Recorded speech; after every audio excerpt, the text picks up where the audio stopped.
ship sails again. Welcome to the Unpaid Nobodies, everybody. Hello. This is a big week. We're reviewing our third album review in a row. Call this Fantano, I guess. I don't know. But, I mean, like, what else are you doing? Like, if you're talking about music and shit's coming out that you're listening to, like, what are we doing? You know, like, if there's any more releases, we're going to have to start doing a separate show. To be fair, we did say this is going to be your review, so. Yeah, we're doing a lot of reviews, a lot of deep dives. And honestly, I'm into it. But yeah, guys, welcome to the show. How's everyone's week going? We're going. We're live. I cut my hair. Yeah. Oh, I don't know if everyone can see. Purvis cut his hair. Bald now. Not bald. I'm not quite bald. No. But That's fit. I'm essentially bald. But yeah, no. Yeah. And Jasper, how are you this week? I'm living. Trip was good. I was out in New York for a long weekend, Thursday through Sunday. It was good, decent, just interesting weather, you know. Unseasonably warm there too, but then also very rainy for like the latter half. So Yeah. just walking around. Late spring or something. Fake spring. Fool's Spring. Liar's Spring. That's what I call it. There you go. Liar's Spring. But we... Sorry. What was that? No. One more time. When you were in New York, did you do anything music related? Trying to think through like everything that I did. I mean, I stopped in a couple of shops that were like music adjacent, like record shops and stuff, but nothing super major. No, fair enough. Interesting. Yeah. Yeah, welcome. Did we say the album that we're reviewing? We're reviewing Carry Out on Shaw. One of our good friends. One of a good friends, friend of the show, Shaw Calhoune, dropped his, I don't know if this is his debut album, but it certainly feels like it. It's the first full-length album. Yeah. It's titled on his page. Yeah. And honestly, it's his first full length. He's been with the show for over a year. We thought we should talk about it. But first, we got a shit ton of news coming this week. We got a shit ton of releases coming. Yes, I'll jump right into it. There's been a ton of singles, but let's start off with albums. We have a mixtape coming out by Chief Keef and Mike Will Made It. Album of the year. Dirty Nachos. I'm here for it. Album of the year. Sorry, Shaw. I haven't heard the name Michael Made It a long time. Yeah. No, not on like not like name on a project. I know he's still working pretty regularly, but like, yeah. So many major producers out right now. It's tough. But we have that. We have one of your golden childs. One of them. One of my favorite. Yeah. A few of our golden girls are dropping, by the way, name of a show. A few of them are dropping this week. They are starting off with Flo Milli, coming up with Fine Host Stay, featuring some big names like SZA and Gunna. I can't wait. What's not to like? That is such a funny name for an album. It makes sense. It works. Yeah. And our other golden one, you mentioned it, Tierra Whack, Worldwide Whack. This is definitely the album. This is the album I'm most excited for. 100%, not even a question, is Worldwide Whack. I love Flo Milli, but Tierra Whack I feel like is much more proven. Yes, absolutely. And long awaited, I feel like. Yeah. Because like Chanel Pit came out like what, like 6, 7, 8 months ago?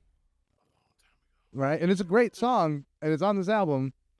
Just pulling full Brett Faiyaz on us. But yeah, I'm here for it. Yeah. And then lastly, I just wanted to cover this because this is replacing my Jid pick. You know, I gotta have a new upcomer. Yeah. But Kenny Mason is coming out with 9. I'm growing. Kenny Mason's growing on me. I like Kenny Mason. I like him a lot. Yeah. And a lot of like rock influence with it as well, and he mixes it very well. I think he does a great job. Yeah. No. This is a stellar slate. This is a really strong week. It is, absolutely. God, what are we gonna review? Think of it all the time, which is not. Yeah. No, it's not the same ones we're always talking about. Speaking of names we talk about all the time, do you want to go over the singles? Yes. A lot of singles and a lot of known names. Starting off with Don Toliver, Deep in the Water. We've been getting this tease for a while now. I believe it was a snippet at the end of... Oh, it was the snippet at the end of Bandit. Bandit. There you go. I couldn't think of the name. At the end of Bandit. Which was I liked Bandit, but that snippet was better than the song. You like the Yeah, I like this a lot more. I like the song, but like I like the snippet a lot more. But I mean, I think it's out. I believe he was trying to time it up. I could be wrong. I believe he was trying to time it with the birth of the kid, and I think that is confirmed already. So congrats to him and Calhoune. Super exciting to see that, and love to see it. But yeah, Deep in the Water seems like it's a tribute to their baby. Yeah. Moving on from that, we have the more R&B, some PND Party Next Door is returning. He's been teased. Haven't heard someone call him PND since fucking Trump was in office. Like, a long time ago. But he's coming out with a real woman, which just sounds exactly like something he would. Exactly, it does. But I'm here for it. Yeah. We also have throughout this week, Playboy Cardi released Ketamine, another single off of Whatever's coming. whatever it's supposed to be called. Yeah, I'm just excited for it. Does he neigh like a horse on this song at all? I didn't listen to it yet. I saw the music video of the very dark aesthetic of him in a room punching up mattress. So yeah, It's an improvement over who he usually punches. I'm sorry.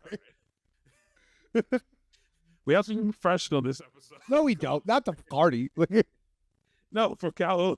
We can be. Oh, I'll be respectful to Shaw, but like, Yes, absolutely. But on to the rest of the singles. We have Ski Mask Slum Guard is returning with a single. The actual single name has not been announced, but he's been teasing that. We have Teasel Touchdown partnering with Zach Thea to release Dan. yeah, that'll be fun. So That'll be fun. we have some more Cardi B. She's picking up the pace.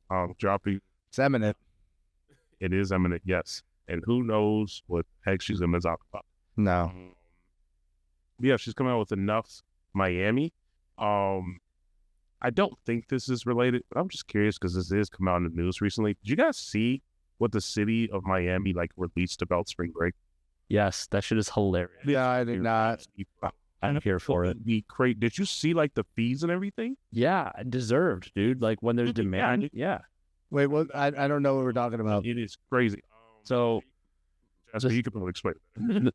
what is it? Miami Beach technically, or is it, no? Miami Beach is like rich people neighborhood. Never mind, it's just Miami. Miami Beach is a subdivision. I don't think it's an actual exact. Because I know, there was a short period of time that we had a house in Florida, and it was in Panama City Beach, which was like a huge spring break place. Mm. But it's a separate town from Panama City. It's like 40 minutes away, whereas I think Miami Beach is like a subdivision of Miami. I'm just gonna pull it up because I want to get it right. I know the statement on the video was by the official city. It is the city of Miami Beach. So here it is. So it's legit. Miami Beach is breaking up with spring break. It's not them, it's you. Yeah. And basically, Spring breakers. basically they're cracking down on the recklessness and all the insanity that happens every year pretty much in March. In the city. There's a website for MiamiBeach.gov has like it's a page /breakup on their website. And it says, expect curfews, security checkpoints at beach access points, early beach entrance closures, DUI checkpoints, bumper-to-bumper traffic, road closures, and arrests for drug possession and violence. The following is illegal. Public alcohol consumption, smoking tobacco or marijuana in beaches or in parks, possession or consumption of narcotics, DUIs, driving a scooter or vehicle irresponsibly, violence of any kind. Prohibited on the beach, smoking cigarettes or filtered tobacco products, alcohol consumption, narcotics or marijuana, large tents, tables, or similar structures, loud music, large coolers, glass containers, styrofoam, and plastic straws. They're trying to kill our freedom. That's what they're doing. Okay. All right, time to move this to New Orleans. Yeah, take all the spring breakers and move them over there. Yeah, go back to Mexico. Like, Cancun spring break is a thing, isn't it? That is the thing. So I guess it's going to be the new location. But I mean, it just makes sense from the stories. They've destroyed the city, and the parking is 4 times as much. Just the park. I would never. And you know how they're really going hard on this.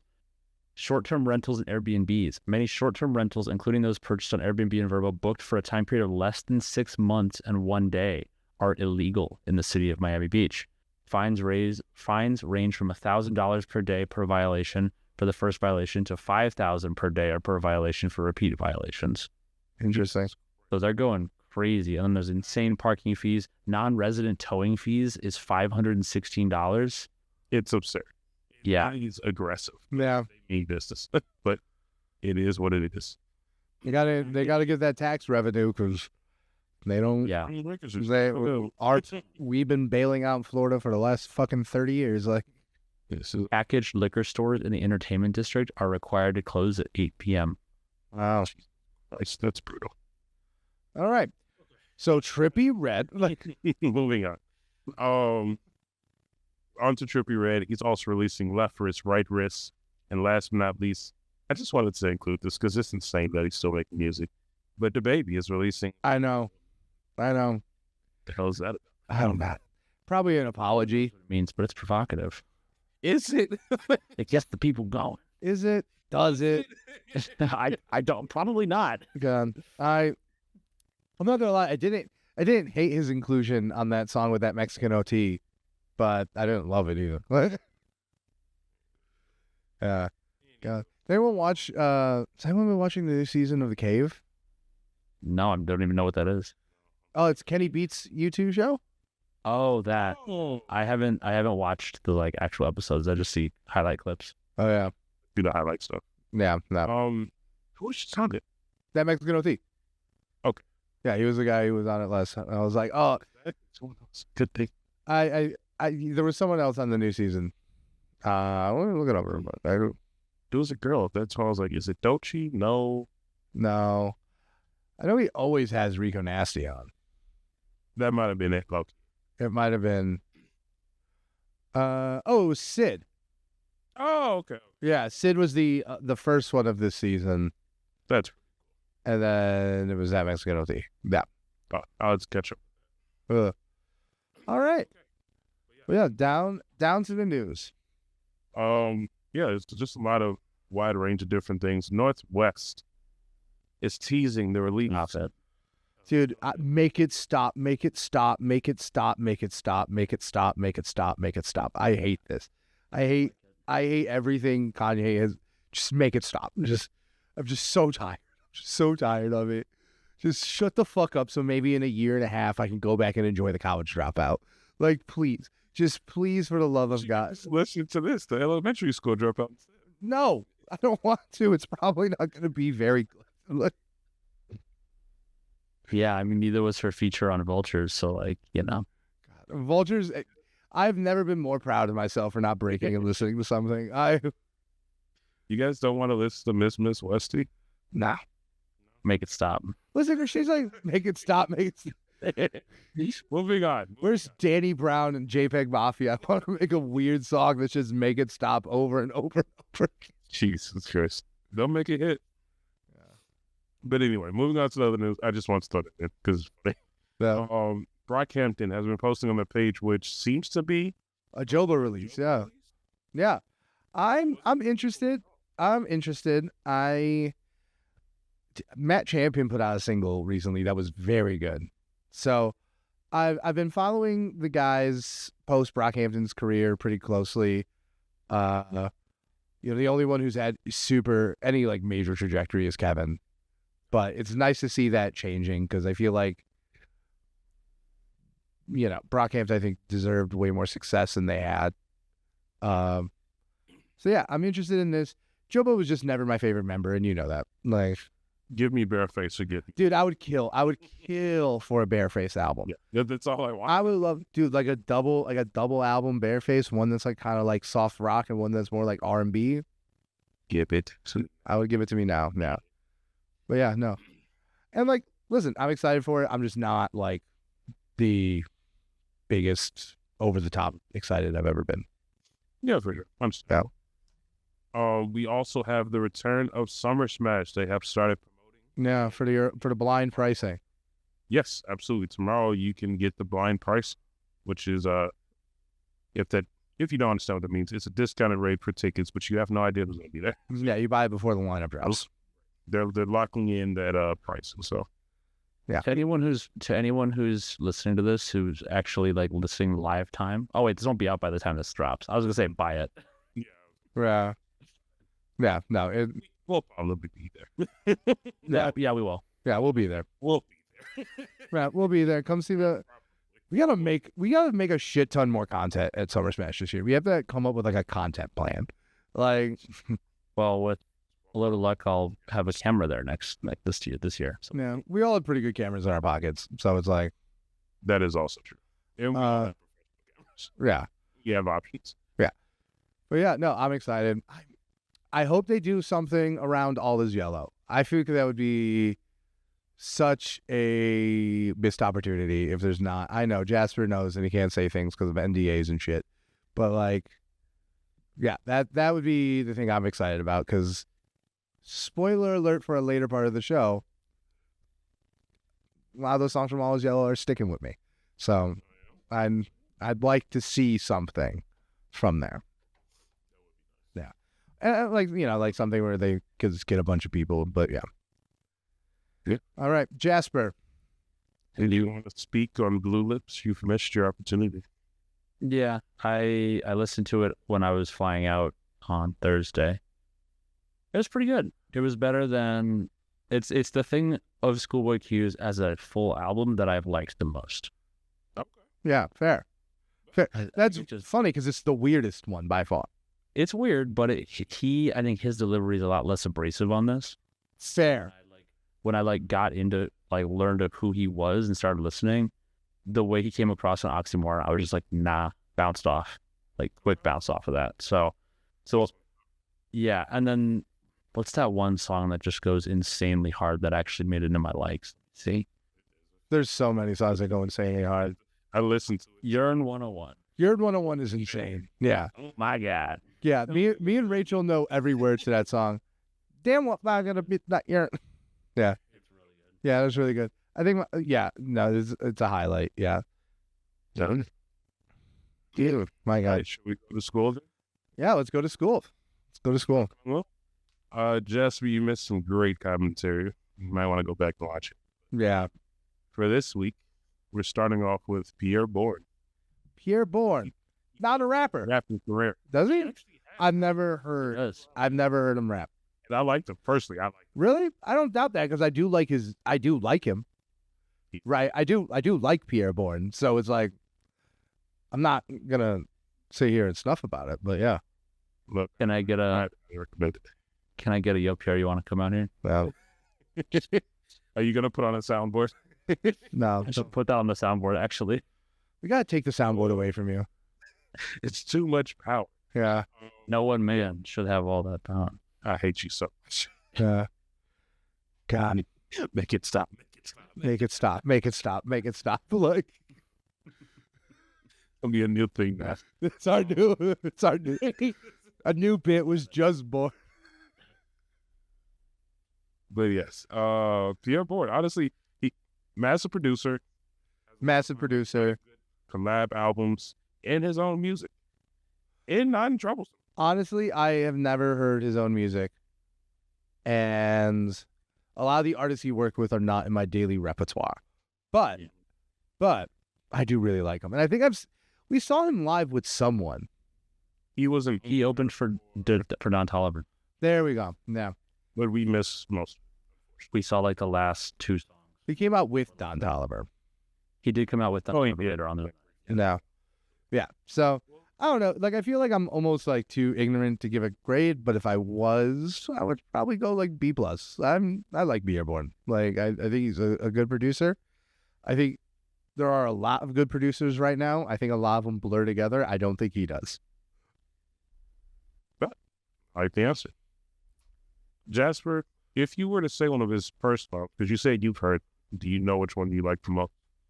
Man, I haven't listened to him in a long time. I remember I kind of got into his stuff during the pandemic, 2020. I really liked the problem is when you try to find his solo stuff, he's just on so many things. Yeah. That It's not his younger or early stuff isn't on Spotify.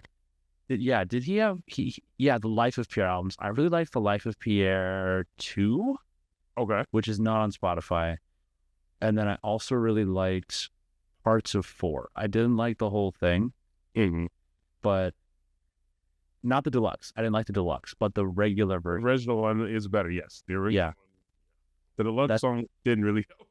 There's so much stuff though. I need to go back and actually like listen, because 5 and then 47 meters down. Is this even one of his? I don't even know what this is.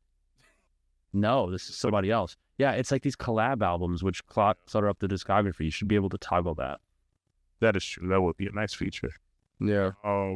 Very quickly, actually, though, since we're talking about just like Spotify features, did you guys see the bill? Oh, I should have put this in the news. What? So there's a bill right now being presented that. Oh, for TikTok. No, not. Oh, well, there's a TikTok thing too. Yeah. But something else. There's a bill right now. Oh, crap. Forgot to put it in the news. I should have read more up on it. Essentially, they're trying to change. Oh, yeah. A song is a penny. Yeah. A stream of a song. Yeah, just like requiring it. I obviously support that. Yes. Obviously, because the thing is, like, it's hard, man. I'm the guy who spent a year on Tidal because I am uncomfortable being complicit in like what streaming is doing to music.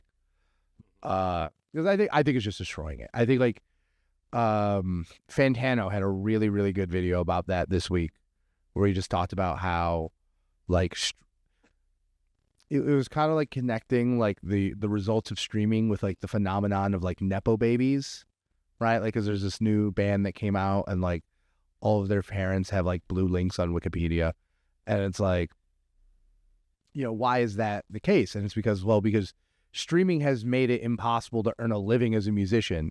So the only people who can play music for a living and get to the point where they're releasing these albums are people who do not have to worry about money, right? Like it's a tandem thing, right?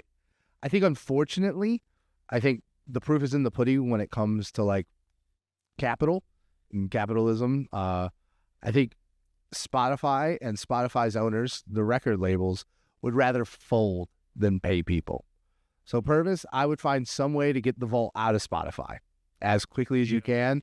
I think if there's any kind of legislation on this, which I support, I think it will burn down streaming. And we'll be back to paying for CDs. Is that the end of the world? I don't think so, but I'm not going to deny the convenience of streaming either. I'm not going to deny the fact that like it makes this show would become much more expensive if I had to buy every album we reviewed. But when you make music free, this is the result, right? Is that now musicians don't make any money. Yeah, I'm kind of torn on it, because on the one hand, I could totally see like if this passes, it basically either the cost of streaming goes way up, in which case piracy comes back because no one's going to want to pay $70 a month for Spotify. Yeah. Versus like, if they just rug pull it, and then it's like, we all go back to the iTunes store? Like, what happens? It pretty much. And the other thing is that like, I think there's this techno fantasy that piracy is going to be a solution. It will never be a solution. It's like, I don't like, I think it will become more common, but I don't think. Please. The thing is that like, I think the amount of people, I think probably 90% of Spotify users could not pirate if they tried. Like, you know what I mean? Like Normies. Well, no, but like we worked at an electronics store. Like we know what the average. That's why I don't like any kind of like piracy and emulation. Like all these things are like beacons of preservation. No, they're not. Like because no one knows. Like most people don't know how to use them. And if you're someone who happens to be formerly incarcerated, there are actual like rights issues into accessing culture. And I do not like that we put like the solution to this that seems the most tenable. Like, I'm not going to lie to you. Piracy does seem the most tenable, but the solution of it like basically chains off culture from the most marginalized people in our society. So I don't think that'll ever be a solution. I think it is a Reddit wet dream and nothing more than that. For me, just in like my personal opinion, in terms of like actually going forward, if they're trying to change something, if a bill like that does come into play, I think there should be a tier system. And that's just, I don't know. It still gives an artist who doesn't really have the platform or the support behind them the opportunity to get paid properly for their money. But at the same time, I don't think Blinding Lights is worth $40 million. Like, the song alone should bring you $40 million off of Spotify. But the thing is that it only has that many listens because it's free to play it on repeat, you know? I know, but that's what I'm saying. Like, if it was... And the other thing is that, like, but why? Because other artists have made that kind of money off of a single becoming that popular. Why doesn't The Weeknd deserve it? I'm not saying it's just... But, like, Billy... But, like... Just an example. I get it. I get it. But, like, Nirvana made, like, $100 million off of Smells Like Teen Spirit, right? Alone. That's fair. Right? And that was before the age of computers, let alone streaming, right? Like, why? Like, why do you not think Blinding Lights should make $40 million? Other artists have made much more money off of single songs. Like, why? I have a take on this, actually, if I can tell It shouldn't have even made that much. Yeah, I mean, that's Why? Well, so that figure for Smells Like Teen Spirit, is that the sales of Nevermind? Because Nevermind, it was, album is like just a massive... I think it was like the sales of the singles that went to radio stations. Okay, well, I mean, this has a lot to do with, like, we talked about it before, like how the media landscape has become like less and less consolidated over time. But I think one of the main things... You think it's less consolidated? In terms of the diversity of like platforms that you have to reach to learn about new music, yeah. But those platforms are owned by even less companies, though, right? So yeah, like it's multiple companies, or it's your local radio station, is what I'm saying. Sure. But I think one of the areas where this is probably a hot take and maybe not fully informed because I'm not an expert on any of this, but I think that the situation around streaming where the cost, or rather the payment, is so incremental or so slight, obviously that hurts small artists. But for big artists, depending on like how well or not well their most previous album does in terms of streaming, right? In terms of effective sales off of streaming, I could see that being something that incentivizes, you know, other activity. I think there were a lot of times where we've seen artists who didn't used to tour as much start touring more, for example. Obviously, not everybody has the resources to like do a big tour, but the fact that it's like people are big artists who are in a position where they may have made more money in a more traditional model are not in some cases. I could see that being like a good way of like preventing big artists from just being like, all right, I made a thing and I'm going to live off of income and not innovate or not do anything for the next like 6 years or whatever. Yeah. Well, just like I think there's just a couple facts that you're incorrect about. And that is, one, the idea that like artists are touring more. I don't think that's the case, especially post-pandemic, maybe pre-2020. But post-pandemic, I think, sure, maybe Drake, The Weeknd, J. Cole, these upper echelon of artists are touring more. Well, but like Metallica. Like Metallica seems to have really come back into the touring scene a lot more than... You mean the diamond record winning band Metallica? Yeah, but that's... My point being that like they're an upper echelon artist. Yes, of course they have the resources. Right, but I'm saying they transcend the different timelines of like this media landscape versus the current media landscape. I think that's irrelevant. I don't know. I have no idea on whether or not it is. It's all anecdotal. Yeah, but like I'm pretty sure, because this is something I follow like pretty intensely. Like the first arc of this show is me getting off Spotify and like trying my hardest to live ethically within streaming. Right? That was like the first arc of the show back before we were on video. And it's impossible. It's very hard. But it's just like another symptom of that is that a lot of like mid-tier artists, someone maybe a little bit smaller than like Kevin Abstract, like they don't have the money to put together and do tours. Like most artists are actually touring less now because of this, not more. Sure, right? Yeah, like there's this idea, especially like if you just buy into like the capitalist wet dream that like all this stuff evens out, right? Like there's this idea that like, oh, well, these young artists are going to tour more because they don't have to make money anywhere else. And it's like the ones that can will try, but like that's just not going to be how it happens, right? So it's like, if this bill passes, like, first off, I think it would be incredibly hypocritical for any one of us to not support this bill passing. I think there's I support it. yeah, I know. But like, I just mean like there's a degree of entitlement. Like, we're not entitled to the work of these artists, right? Don't let the erosion of their financial rights through streaming fool you into that. Right. But that's my main thing. I think streaming will probably come crashing down if this passes. I think they will fold rather than pay. Because no one's gonna pay $70 a month for Spotify. Yeah, no. Yeah. I also don't want to go back to having to pay full price for an album before I listen to it all the way through, because what if I don't like it? And then it's like, what? Who knows how that's going to shake out? But do you think musicians deserve to live in poverty for that? No, and I never said that. But that is the reality of the situation.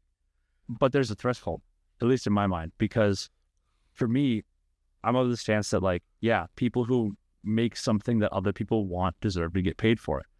But like, if I listen to something once and I don't like it, and I'm not going to listen to it again, why does that necessarily have to be a sunk cost? It's like, oh, I'm bad luck this time. I struck out on this album because, and I guess then we would see like the even further rise of like music reviews becoming way more pivotal, right? And things like that. I would hope so. That'd be great for us. But it's like, that industry will then get like this huge burst because people want to like the kind of before they commit to something, especially because consumer. Yeah, it's like you're basically just shifting monopoly power from a streaming house to whoever then controls the digital distribution. So they're all the same people. No, they're all the same people, because Spotify's majority stakeholders are all the record labels, who are also the majority stakeholders in all, like, in iTunes and all this stuff, right? Obviously that goes through Apple, but Apple like only makes a lot, but like not as much. It was like a really unprecedented deal, but yeah, I'm just curious what the platform becomes. It's like, regardless of who of these like small group actually owns it, like what platform becomes the default then for this kind of thing? Yeah, I think my thing is just like, it comes down to like, I guess just your principles. And like, my thing is that like, yeah, I guess if an artist getting paid fairly for the work they made to produce that album requires you to just go out on a risk every once in a while, I think that's the deal, right? Like, we either do that or we come up with some way that we subsidize artists, right? That's why I buy these. but that album, I'll buy the vinyl because that's like it's a. Show me the smallest artist vinyl you have. Smallest artist vinyl? I want to look too. Yeah, show me the most obscure. Show me the most. My headphones down for a second. Yeah, show me the most. Show me the most obscure artist you have. Got it. What is it?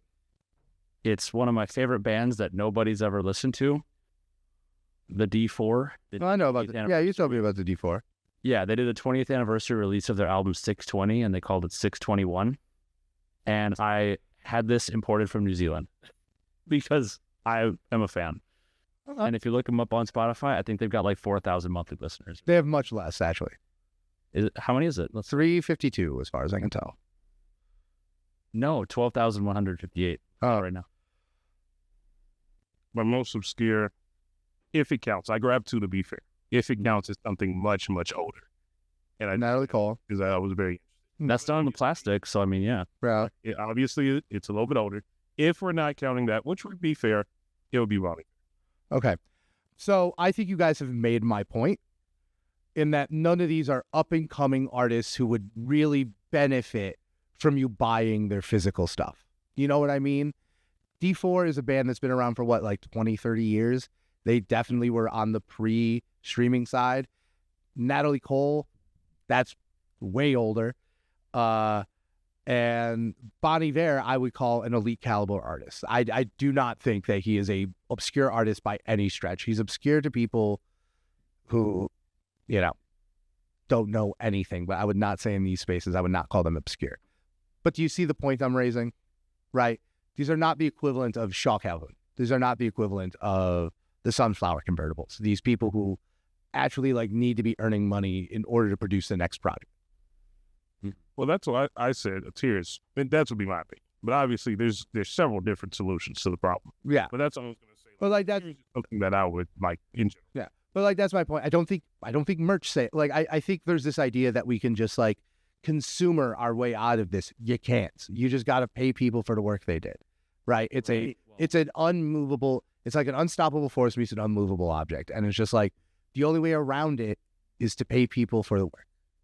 Right. But the problem in that is that like there's always going to be a problem in that for the people who don't want to make a profit off of it. Well, that's what I'm saying is like we are doing exactly what the oil companies did in the 70s with like passing taxes onto consumers, right? It's like you tax oil companies and they raise the price because I think that's completely unfounded. You're not letting me finish. What I'm saying is that we're kind of sidestepping the fact that I think all of us would agree the thing that should happen is legislation should control, the way people in these positions are compensated by the companies that monopolize the industry, as opposed to like having individual people pick up the tab for these companies wanting to like, shareholder value everybody into the ground pretty much. Yeah, definitely. It's just like, I think the oil one is kind of like, kind of incendiary because it's like, I don't think, well, like it's a private service. It's not a tax, right? And also I feel like oil is like destroying the planet. And I feel like it's a completely different scale. Right. But it's like oil companies were levied with additional environmental taxes, fees, whatever. Price of gas was adjusted to reflect that, gas, taxes, whatever else. And in a sense, that same thing's kind of happening here if streaming goes away, where it's like suddenly it's gonna fall to like the cost of this media is not going to go down in any landscape, like any situation here for the end user. It's going to be that cost goes up because they're going to find a way to retain the volume. They're going to want to try and retain the volume of income or revenue in like a new medium. That's what I'm saying. But I guess, you're right. But the problem is like the price has just been at a point, and this is the point I've been making the whole time. The price has always just been untenable, right? The price has always just been too good to be true for a reason. So it's like, of course it's going to go up, right? Like we're like I don't think people realize it's like, streaming requires some of your favorite artists to literally starve in order to keep making music. And I think if we care enough about music to get on the podcast every week and do this, I think we should put our money where our mouth is, and we shouldn't, whatever thing we need to do to make sure these people can make a living and keep making music. That, to me, that's what's important, because eventually we'll only have Drake. And I do think there's something to be said that, like, I think, like, this might be getting into the conspiratorial a little bit, but I think, like, they're kind of priming us for art without artists through AI and all this shit. And like big companies have done less than they've done worse for less. So I don't think I could be wrong, but I don't think I'm crazy. No, I don't think you're crazy. Lots of people think I'm crazy. Well, you're crazy about something. But yeah, in terms of this, the end. This really was like the most important thing of the week. I don't know why we didn't write it down. I literally, it came to my mind as we were talking about Pierre Bourne, and like, I don't know how the hell I didn't put this in the news, because I pretty sure I was going to bring it up going to you doing the week. But yeah, the end goal, I'm pretty sure we can all agree, we want the artists to be paid in whatever ways that we can. Yeah. I think I would just rather return to a place where we have to buy CDs, and if it meant artists are compensated fairly. If that's what it takes. If that's what it takes. And if that's what it gets accomplished. Mm-hmm. But yeah, I give Pierre Bourne a B+. I already put him in the B. And we went off on a tangent, so I think that was enough schooling for us. Should we actually get into the album? Yeah, let's get into the album. You're right. Okay. Yeah, this kind of became school in a different way. Yeah. This was a school lesson. All right. Welcome to the review.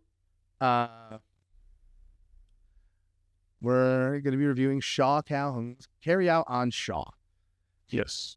Purvis. The show. Yeah. Purvis, what did you think of the album? First and foremost. Yes, I can start us off. Honestly, I was excited to listen to this album. I also was excited. Yeah, I was gonna say Shaw isn't necessarily in my heavy rotation all the time, just because like we're always listening to new stuff. But I am proud to say I think I've listened to every song that he's put on streaming. Yeah. And even the ones that was on the other website that he hooked us up with. So I'm pretty well versed within his music, and so I was excited. Honestly, I like Shaw as a person. I appreciate his music and his talent, and a lot of the things that he covers. Like I hate to be like, oh, it's traditional hip hop, but it is more of a sense of like the lyrics matter a lot. The beats are, you actually have like live drumming and some of the songs. So I loved it, honestly. I loved all the beat selection. I loved the features that came into play and learning about other artists that I didn't know beforehand. Yeah. But I enjoyed it, honestly. It's a quick 30-minute, or is it 30 minutes? It's around 30 minutes. I think it's a little 9 minutes. Yeah. I think I listened to it like back to back, like 3 times at the gym, and I enjoyed it, honestly. Yeah, no, I enjoyed this a lot. This was an easy listen. Oh, absolutely. The theme that comes into play, I don't know if I would go as far as like, oh, it's a concept album, but the theme of like the store and the restaurant and the takeout and the delivery aspect, there are a lot of skits that come into it. So it was a good listening experience. Yeah, I agree. I think like a lot of other like pretty much with the exception of Fly Langston, I think like pretty much like every other of Shaw's release, it's not necessarily a concept, it's more of like a theme, right? And you know, in the conversations we've had with Shaw, I think he's like a very working class guy. And like I like that he brings that sensibility to hip hop, because I think that's what hip hop is. I think it was always like for the people that had to work for a living, and I think that this is what it is for. You know, I think what I wanted was a complete and total expansion of like what he brings to a project. And I think I mostly got it. You know, I think like this feels at like a sufficiently increased amount of scale to the project. I think the sonic diversity is a lot better because it's longer, right? Like, obviously, like, especially like something like Fly Langston that is so conceptual, that's going to have like one sound for the entire project. And I feel like a lot of his projects have done a really good job of taking like one like kind of iconoclastic sound and like making a bunch of good songs out of it. This one felt like, oh, this is actually like an album that has like songs coming from different places on it. And that's something I really, really enjoyed.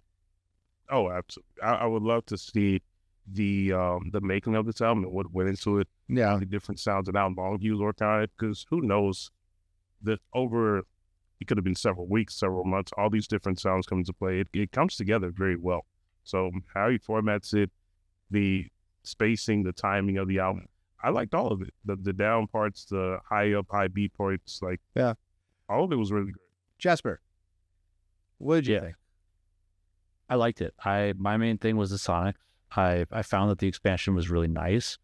I liked a lot of the, I don't necessarily know like if sampling was the right word, but like the arrangement of a lot of things. And the fact that there was actually like some scratching going on, I thought it was really nice, like really added to the ambiance. Yeah. It was a good like early 90s meets early 2000s sound, right? Like Totally. Those are like very distinct sounds, right? Like I think this pulls equally from like the, you know, like the East Coast kind of 90s sound and like the 2000s Chipmunk Soul, Kanye West kind of sound. Yeah. And I think it fused it together beautifully. And I think that's like really, as much as I appreciate Shaw for just being a lyricist, I think that is the part of the album that like I am really in awe about, and like will keep me revisiting it, is like how good everything sounds and how the breadth of it, like how wide of a soundscape it is. And it's just it's really, really something interesting, right? And you know, it's just, I gotta say, if you're gonna put skits anywhere, put it in the beginning. Like I think like a skit to set up, and because I have a very low tolerance for skits. To keep it real with you, I'll probably skip this one too. Like I'll probably go half, because the song "Open for Business," the song part, the second half, that goes hard. Yeah. But like, I think the sketches were used well to kind of create a world. I have a very low tolerance for them, and like I thought they were used very well here. I think those though also really contribute to that like early 2000s feel though. You know, it's like You got me that. there. That's totally. It's a big nostalgia factor. I was listening to that and I was like, man, this is pretty funny. This reminds me of like the thing that I keep coming back to with him musically. It almost reminds me a lot of Infinite, which was like Eminem's debut mixtape, Interesting. like 1998 or 97 or 6. I don't even know. I think it was Even 96 earlier. Let me look. But basically the opening track off of that, Infinite, like it's got like the kind of like fuzzy sounding like synth or whatever the hell it is going on in the background, and it just kind of has that like driving drums, but in a way that is like, it's not like it's carrying anything. It's there, but it's the voice that's over the top that's really like moving everything forward. Everything is like following that. Yeah. Right. And It is a studio album, and it came out in 1996. Oh, interesting. Yeah. No, I'm not super duper familiar with Infinite. I've heard it, but I do like that comparison. I think that's a good one. For me, if we're talking about comparisons, I kept thinking about like Mick Jenkins. Really? True. I could see that a little bit. Yeah. No, the Waters. It reminds me a lot of the Waters. I don't want to like. Sorry, Shaw. I don't know if it's quite this good, but like it reminded me a lot of the College Dropout. Like that was the vibe I got from this. Right.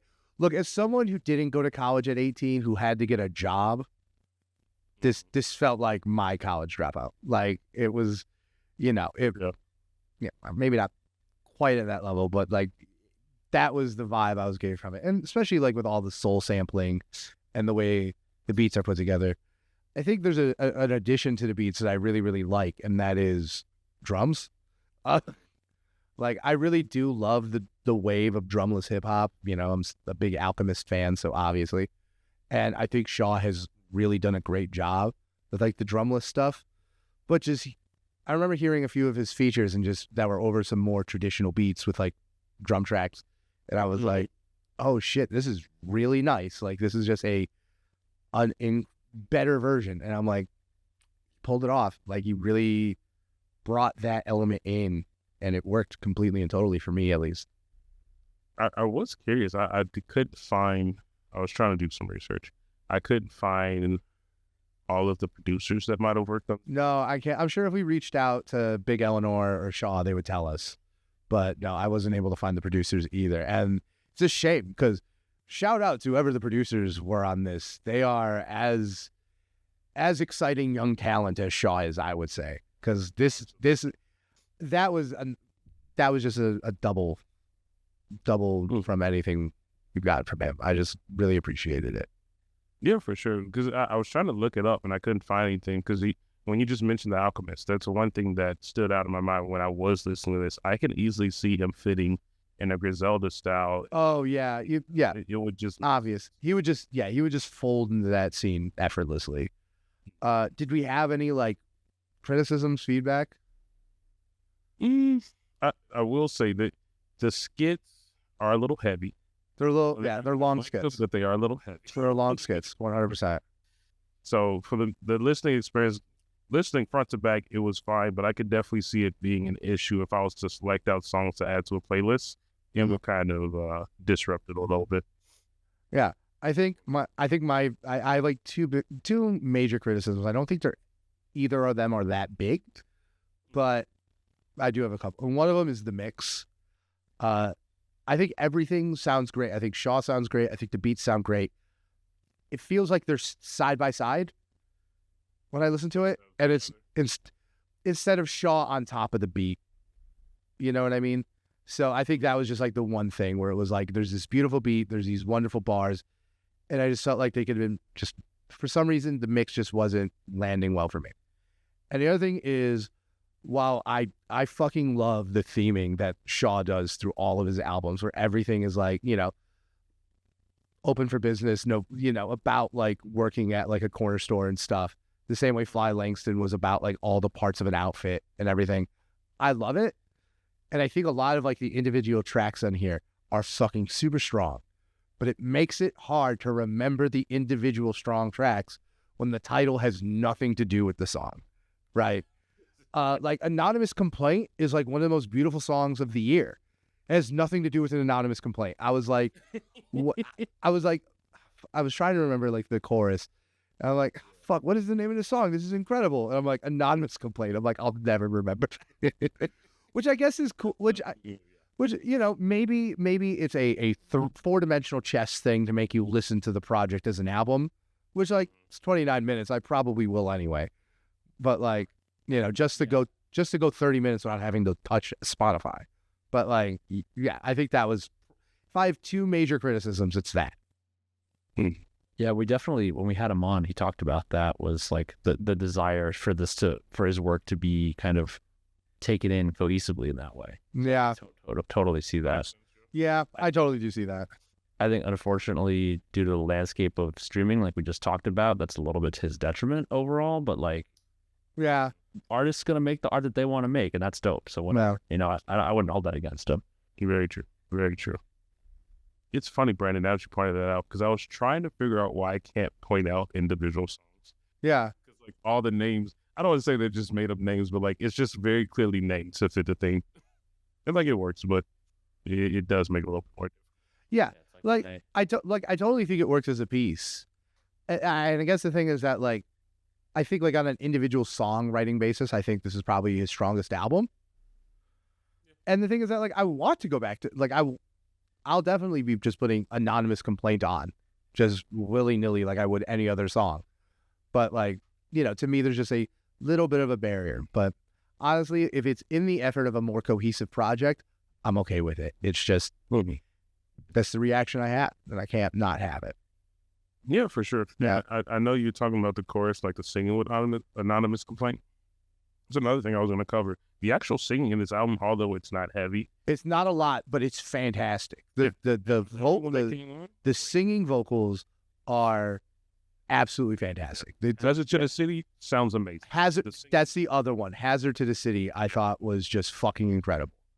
I also thought Temporary Closed was like a great ending to this album. Mm-hmm. Right. Do we want to just run through the track list really quick? Sure, yeah. Yeah. So, Open for Business. Yeah, I know. I'm probably going to be bopping on the songs a little bit. But Open for Business, I think, starts with the big sketch. Yes. And then you get everything. But like the thing, condoms. We all have that store though. You remember Foremost? You remember Foremost? Like, I was about to say something. I'm not good. Remember Foremost? Foremost hooked us up. Foremost had everything but the chopped cheese. Like, yes, Foremost hooked everyone up. Yeah, they did not card. They did not card ever. I don't think ever. But yeah, no. Foremost, yeah. Yeah, no. So I thought Open for Business, it is like just a very realistic sketch. I do agree with Jasper in that point, because I think it really sells like both the 2000s kind of vibe to it, and then also the just like the concept in and of itself of just being the guy working at this place. It honestly, what it reminded me of, and that's one thing I want to bring it up as well. Smino last year, Love for Rent, when he has the skit in the middle of, I think it's like Matinee or something like that, and he's calling up, it's like, is this Kroger? It's literally what I was thinking about. Yeah. It's like, okay, this just fits. It works. Right. And like that's I think that in and of itself is just like such a positive comparison, you know? But yeah, no, I would definitely say some of my favorite tracks on here were definitely like the second part of Open for Business, Anonymous Complaint, 2 Hours, Smoke Break, Hazard to the City. I also really liked Walkout. He had done other songs with some of these guys, I believe. And I really liked Walkout. Yeah. That one sounded the most like Griselda to me, with like, I don't know what. Yeah. Piano. Dude, yeah, I think it's also like the group of it all, right? Like having all those artists on there. I think that's as much a part of like that sound as anything else. That's actually another thing. Next time we do talk to him. Yeah, I think I'm going to try and get him. I'm going to try and get something set up so we could talk about the album with him. But honestly, I felt like out of respect, I feel like not inviting him on this episode. I'm sorry, Shaw. I feel like it was almost like a sign of respect. Like we don't invite Schoolboy Q on, like, you know, and I don't see them as any different. Although I guess if Schoolboy Q was like, "Do you want to come can I come on? We would probably be like, yeah. Kidding me? But Absolutely. yeah. But yeah, that's one thing I wanted to ask him next time I see him. I want to know who all is in the collective group. If he has a collective group, if it's a part of the record label, because even on the cover album, it has the it's called the big. Oh my God, I'm forgetting their producer name. Oh, Big Eleanor. Yes, thank you, Big Eleanor. It had. I'm pretty sure that's the right on the cover album. The dog. Oh yeah, the dog is Big Eleanor. Okay. Yeah. So I would love to know how many other people that he has commonly worked with that's actually on this album and how often they collab. Yeah, no, I completely agree with that. Oh my God. But yeah, and it's, I think the other thing I just enjoy about this so much is that it just does feel like a capstone, right? Because I'm looking back at like all the other like projects he's done, right? Because I listen to Goat Cheese, love Goat Cheese. My Regards, which is probably the one I've listened to the most. Fly Langston, and then I didn't listen to 4-Piece because he told me 4-Piece was a preview for this. And I was like, oh, I'll hold out for the album. I think this feels just like a completion, right? It feels like, okay, he was doing all this stuff in like the EP format, and now we get to see it blown out to an album with greater sonic diversity, more people on. This really does feel like I don't know, like a big climax moment for him. Mm. So I guess the main question we have is just like, as just like fans of his music, like where would we want him to go next? Like what do we see as after this? Because if there's one thing about Shaw, there's another album. Oh yeah, absolutely. Talked to him enough to know that there's always another album. So said he likes, wasn't that him that said make music for people that like care about shit or something? Or they have shit to do. Shit. Yeah, they have shit to do. Yeah. Honestly, he already has the right mentality. He definitely has the right mentality. But yeah, he's playing in his lane. And we even, I think I remember doing the interview, we asked him, does he envision himself going big in that kind of sense? Would you want to do large streaming with someone like Drake? I don't think so. Yeah, no, he was even mentioning that's not really something in his lane or his goal. So honestly, I just want him to be happy. I want him to make any money and out of this. I want him to continue putting out music for all of his core fans, honestly. But that's all I would want. I mean, obviously I agree with all that. But like I would also like, I think he has done a great job like cultivating the sound. I think now's the time for just something out of the box and weird. Right? Like, imagine if he hooked up with like a West Coast producer. Would be. Yeah, right. Or like, you know, like I think he has done a great job of like building out this like 90s, 2000s kind of sound. Like this very, I don't know, it feels nostalgic, but I almost use nostalgic as like an insult. Like it feels like a love letter to those eras. And I kind of just want to hear his love letters to other eras, other parts of hip hop, you know? Like, what would it sound like if Shaw made an album in Atlanta? What would it sound like if he made an album, you know, in LA? What would it sound like if he made an album in Texas? You know, I think that is the direction I would want Shaw to go, is like, you know, great. You got the DMV sound, you know, I'm underground king of the DMV as far as I'm concerned, but like, let's hear more, you know, let's go in different ways. And I think like that is, you know, I never need to see him get big. I just want to see him become like, not even better, but just like more, you know, expand. Yeah. And just like, I think another thing is that like, it just keeps just going, like the new challenge, right? I think it's just, that's like the seductive part of the creative process, right? Is like learning to do something bigger, better, different, you know? Yeah. And I think he's done a great job so far. I'm like, why stop now? Yep. I was going to say, building off of that, if he is like using what he's done so far with that 90s sound, why not partner with a 90s producer from all over the place? So why not a Swiss Beats? Yeah. On like Pharrell Williams. Like, obviously these would be huge names. Yeah, those are just huge, massive names. Yeah. Imagine him working with like a Timbaland. Oh, it would be fucking incredible, right? Like, I don't think, like, and I think that's another part I appreciate so much about Shaw is that I think as much as him and Big Eleanor has cultivated the sound, I think he's very dynamic. I think he can go on a lot of different kinds of stuff, right? Mm-hmm. That is part of my wish list for future projects that he works on. I want to hear him like everything on here except for one line about like I think it was on food poisoning about basically being sick. I really enjoyed. Yeah. I would love to see what he sounds like on like a faster beat. Like, Yeah. When the pace picks up, what does he sound like? How does he stick with it? That kind of thing. Yeah. No, yeah, I don't know about, yeah, I agree. He's in a comfort zone right now, but like, that's where you need to be for your first project. Yeah. Right. Like, that's the reason why they say, right. But yeah, no, now's the time to get out of that comfort zone and to start stretching. And I fully believe in him. Right. Oh. But yeah, it is hard because it's like, it is just such a, we talked about this with Schoolboy Q too. It is like kind of weird when the album just kind of speaks for itself. I feel like there's a lot more to talk about with like Yeats because like there's a lot going on and like there's a lot to dissect in a longer album. But like this Blue Lips, we felt the same way. Like it speaks for itself. It's just like which I guess is like the ultimate purpose of art, right? Like I guess like the best art is art that makes people like us irrelevant. You're right. Yeah, so damn. Sorry about that. But and on that note, on that note, this is the last episode of Unpaid Nobody. No, we're the Unpaid Nobodies. We could do this forever. Once we start making money, then we gotta. Are we gonna rebrand? Yeah, we're gonna rebrand as the Sellouts. Like, oh my god. But yeah, I mean, I got nothing more to really say about the project except for the fact that like I love pretty much every track, not all of them equally.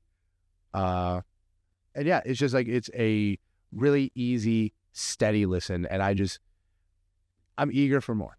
The same way I have been with every other project he's dropped. Listening to Fly Langston, and I'm like, man, this would be great if it was an album.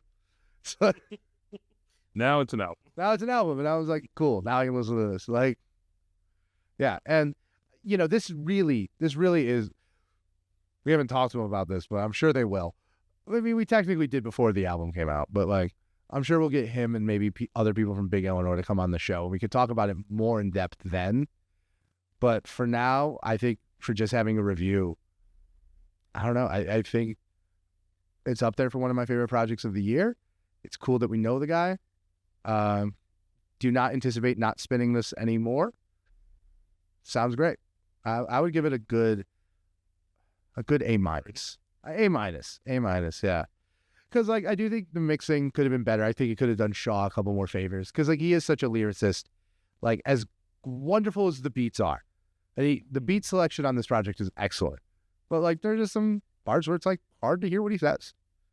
Yeah. I would like to not do that. Also big wish list for Shaw. Come to a show in Chicago. You will be there. Yeah. Do a show in Chicago, and please, he has a website, right? Like post your lyrics. I wasn't able to find it. Yeah. That's like a kind of thing we're just not gonna get when you deal with like so. I can, but at the same time, it's ironic because it's the exact artist I want the lyrics more than ever. Right? Exactly. Exactly. Right. Go on TikTok. Put the captions in. Make money. Let me read the lyrics. They're very good. Well, I mean it. We're on your side here. Work the system, please. Oh my god. But yeah, no. Honestly, just a breath of fresh air album. And a lot in it. We've had a pretty good album releases this past year so far. It's been pretty dense. And you're testing up against all of them, to be honest. Yeah, and he's up there with all of them. Like I would say my 3 favorite albums of the year right now, full albums, are probably Blue Lips, this, and 2093. Yep. We did back to back. Yeah, back to back. Yeah. Also, All Is Yellow. I thought All Is Yellow was very good. I liked that a lot. I think the ones I fell off of the most were Insano and the 21 Savage Project. Mm-hmm. Yeah. Came out the same day. A producer I would like to see Shaw work with, speaking of All Is Yellow, Lotto. Oh.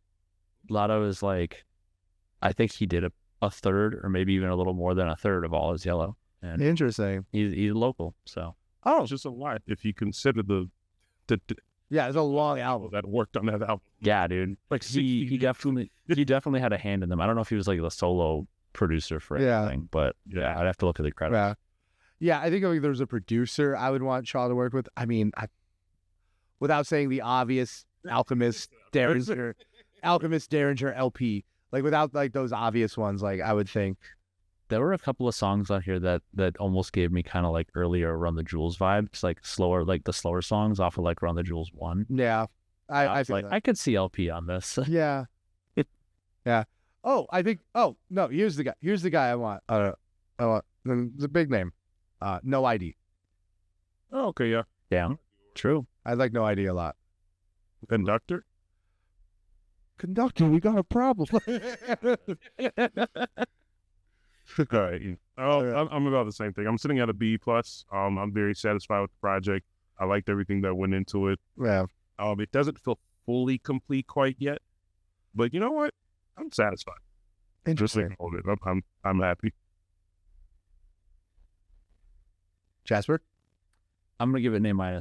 Also, I think that it's a very strong project just for like as a standalone thing. I think that the one area where I would love to see things continue to develop is just like his own sound and like seeing where that goes next, whether it's naturally or whoever he ends up working with who like influences him. And then the other one would just be like the standalone strength of the songs, like without the album format. Like I know that the album format's important, but I think that it's good for a song to be able to stand alone if like someone was listening to it out of context, just as much as it is for it to like be a cohesive part of the project. Yeah.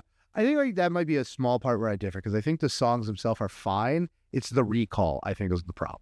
True, yeah. I don't think there's any problem with like the songs. I think like it is just like when you have something that just flows together so well. This is not a problem exclusive to Shaw Calhoune, right? No. Like it took me forever to know the names to the Run the Jewels songs because they all run together, right? Like To Pimp a Butterfly. Three albums that we've talked about are the best this year. They all just run together, and it's like it's kind of hard, right? It is like Totally. it is like kind of like, you know, you pick what you pick, right? Is it going to be the best possible album experience, or is it going to be the best possible like singles experience? And like I think like some artists, like honestly, I think it's probably serendipitous, like just a thing that just happens. Some artists can do it just fine, you know. Good Kid, Mad City, those singles stand on their own better than anything else. But, you know, that's Good Kid, Mad City. Yeah. Well, hey, he had the recipe, so. Okay. Let's do our Rex and get the fuck out of here now. Podcast actually over now. Last episode. Almost last. We're like in the last 5 minutes. God. All right. Are you guys ready? Yeah, I'm ready. I got mine loaded up. Okay, so the first one I want to recommend, I'll do it first, is a band also from the DMV. Something I've been talking about a lot is like I think this growing amount of just combination of rock and R&B sounds, and I think this band it was the first band I saw that was really doing it, and I think they're still doing it the best. They're called Nightlife. I'm recommending their song "Fool Me Once." It's kind of like a mix of like R&B, pop punk, and synthwave. And I'm just stuck on it. It's the only song they have that has over 1 million streams. Everything else is like very small.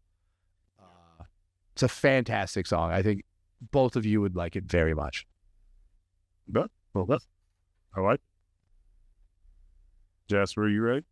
Yeah, I got one.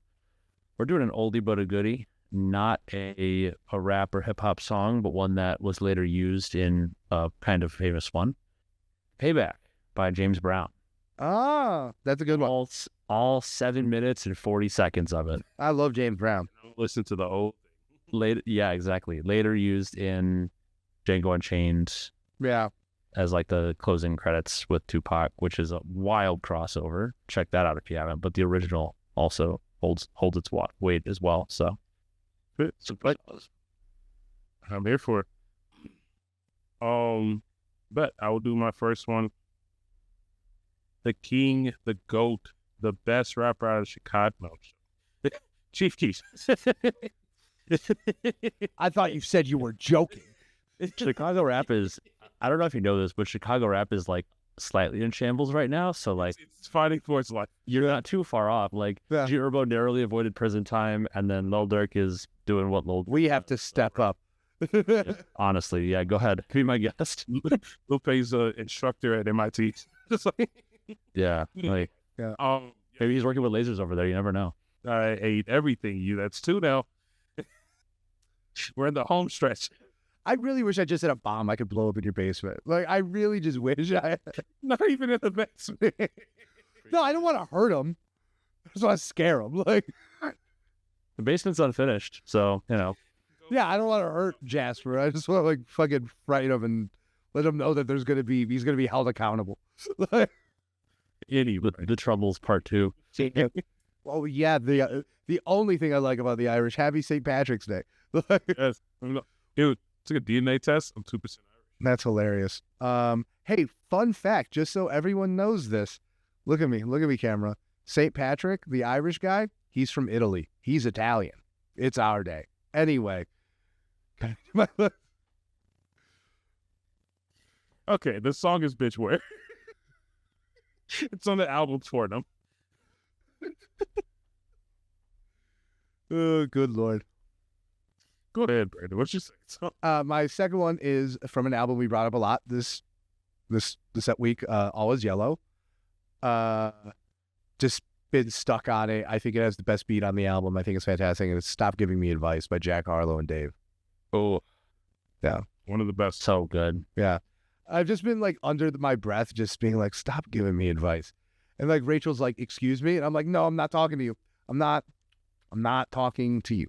Like, you go ahead, give me advice. Like, I will not get in trouble today. yeah. Yeah. Like I asked her to put the song on in the car. I'm like, hey, can you put on a song? And she's like, yeah, what song? I'm like, it's called Stop Giving Me Advice. And she's like, I'm like, I know. It's a good song. Please, hear me out. Just please. Yeah. And then she really liked it. She was like, the Dave bar about skeletons dancing. She's like, that's true. Like, That is true. That actually reminded me the other day So good. when Andrea was working out and I looked down and I see Michael on the screen. I was like, Brandon's going to appreciate this. Michael has never scared the hose. Killer Mike never scared the hose. Anyway, Jasper, go ahead. All right, so this one's been coming back to my rotation a bit. It's my own fault. I did listen to the album that it's on again, but I listened to the album it's on again because it came up in my likes and then like it got stuck in my head. Massa by Tyler the Creator. Yeah. That song, it just, the way it like continues to ramp up throughout the entire thing, there's not a whole lot like it. It's like it just kind of reaches this insane crescendo and it just gets like faster and more intense. And the bars get harder and harder as it goes too. So, you know, banger. Were you on a run where all this happened? I'm assuming. Yeah. So no, I was on the plane back and it came on. And then I was like, you know what? I have Call Me If You Get Lost download. And then I like put it on for the rest of the flight. But I like it. All right, I'll close this out. I'm doing a recommendation. I actually just discovered this song this morning. One of my coworkers sent this to me. It is a cover of Violent Crimes made by John Roseborough, but it's just like a soft, calmer, slower Violent Crimes. Surprisingly very Interesting. The Kanye song Violent Crimes? You got it. Wow. So it was pretty good. I liked it. Jenna recommended it to me. Yeah, interesting. I haven't listened to Ye in a long time. I missed that album. Yeah. Neither have I. Not since 2022, actually. Not since the incident. Make it stop. Make it stop. Make it stop. Make it stop. Make it stop. Make it stop. That's the podcast. That's the end of the podcast. Good night, everybody.